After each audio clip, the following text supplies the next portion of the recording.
What is the ADKAR model or ADKAR model for organizational change?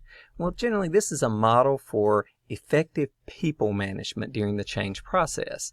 Now, the first step in this is to create a level of awareness of the need for change among people in the organization. Anyone who is going to be affected by the change needs to be aware that there is a need for change. Then, create a desire to participate and support the change. This may be participating in planning or participating in implementation or just simply supporting the effort against any barriers that it may encounter.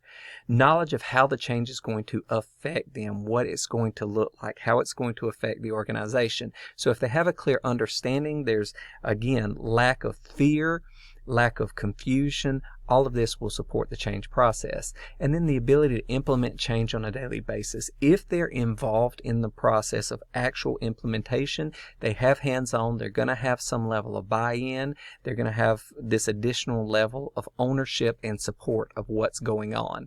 And then you reinforce to keep the change in place. That is, make certain that the change cannot be easily undone or reversed or easily for the organization to fall back into old practices is a common thing.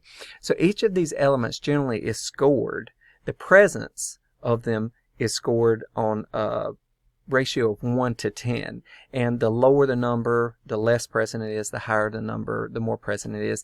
So if you rank each of these factors, each of these represented by the acronym, then managers can focus on the ones that have an abnormally low score across the board, across the organization, and seek to remedy that in a given way. So this is simply a model for scoring and assessing the extent to which any of these variables are present during the change process so that management can undertake actions to facilitate carrying out the change.